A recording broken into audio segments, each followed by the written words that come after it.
இங்க சந்தியா கௌதம் அப்படிங்கிற 2 பேர்த்துக்கும் மேரேஜ் நடந்துட்டு இருக்கு. ஸ்டார்டிங்ல கௌதம்க்கு இந்த மேரேஜ்ல இன்ட்ரெஸ்ட் இல்லை அப்படின்னாலும் சந்தியாவை பார்த்ததும் ரொம்ப பிடிச்சிருது. 2 பேரும் சந்தோஷமா இருந்துட்டு இருக்காங்க லைஃப்ல. இப்படி இவங்களோட மேரேஜ் லைஃப் சந்தோஷமா போயிட்டு இருக்கப்ப திடீர்னு ஒரு நாள் சந்தியா கௌதம பயங்கரமா அவாய்ட் பண்ண ஆரம்பிக்கிறா. அவன்கிட்ட பேசுறது கூட இல்லை. இதை நோட்டீஸ் பண்ண கௌதம் இப்படியே வட்டா சரி வராது அப்படின்னு சொல்லி அவகிட்ட போய் ஒரு நாள் கேட்கிறான். சந்தியா பஸ்ட் ஆகி கௌதம கட்டி பிடிச்சி அழுக ஆரம்பிக்கிறா. என்னாச்சுன்னு கேட்கிறப்பதான் தெரியுது, பக்கத்து பிளாட்ல இருந்த 2 பொண்ணுங்க சந்தியாவை பார்க்க அடிக்கடி வந்திருக்காங்க. அவளை மாடலா மாத்த ட்ரை பண்றது, இப்படி அவங்க ஜாலியா ஃப்ரெண்ட்ஸா இருக்கிறது நல்லா தான் போயிட்டு இருக்கு. திடீர்னு அந்த 2 பொண்ணுகள்ல ஒரு பொண்ணுக்கு பர்த்டே அப்படிங்கிற மாதிரி அவங்க ஒரு சாக்லேட் கொடுத்துருப்பாங்க.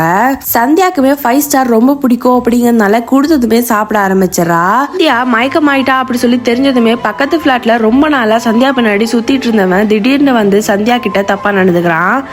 இதெல்லாம் அவள் லைஃப்ல நடந்ததுன்னா சந்தியாக்கு என்ன சொல்றதுன்னே தெரியாம அவங்க ஹஸ்பண்ட் கிட்ட இப்ப சொல்லி அழுகுறா.